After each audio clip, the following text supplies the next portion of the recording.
देश अतिकाय को कुंभकर्ण से कम मत समझिए।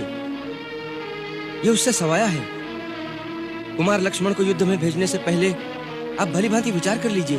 विभीषण जी, सोच विचार सभा में शोभा देता है, रण क्षेत्र में सोच विचार कायरता है। शांत शांत सौमित्र। हे वीरवर, मैं आपके अंदर उमड़ते शौर्य के ज्वार को निरुत्साहित नहीं कर रहा, परंतु सम्रांगण के अथाह सागर में कूदने से पहले उसकी थाह को नाप लेना भी शूरवीर की सूझबूझ का ही लक्षण है। कहा गया है कि अति बली बुद्धिहीन भी होता है।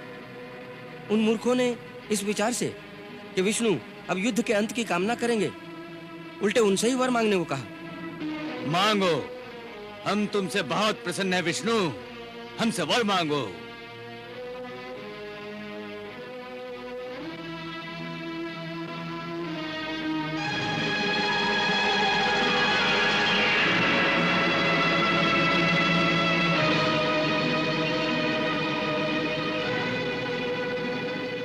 मधु, कैटभ, सृष्टि के कल्याण के लिए हम तुमसे तुम्हारी मृत्यु का मार्ग जानना चाहते हैं। अपने मरण का उपाय बताकर अपना वरदान पूरा करो।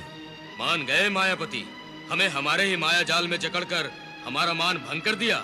तो श्री राम के पास जाकर उनसे प्रार्थना करिए कि वो रावण के पापों का दंड उनकी निर्दोष प्रजा को न दे।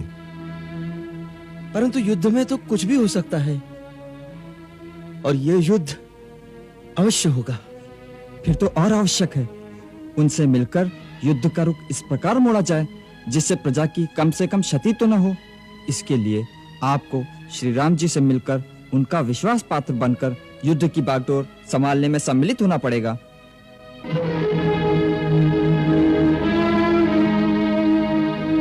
मैं श्री राम का भक्त अवश्य हूं, परंतु इस समय वो लंका के शत्रु हैं। क्या मेरा धर्म उनका साथ देने की आज्ञा देता है?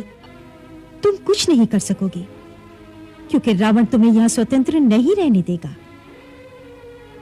इसलिए पहला कार्य तो ये करो कि अतिशीघ्र यहाँ से चले जाओ। लंका से बाहर जाकर सोचो कि तुम लंका की निर्दोष प्रजा की रक्षा कैसे कर सकते हो, किसकी सहायता लेकर कर सकते हो। मेरे मंत्रियों और मित्रों का मत है कि मुझे स्वयं श्री राम के पास जाना चाहिए और उन्हें कहना चाहिए कि उनका बैर रावण से है। उनके कारण लंका की निर्दोष प्रजा को दंड न दिया जाए।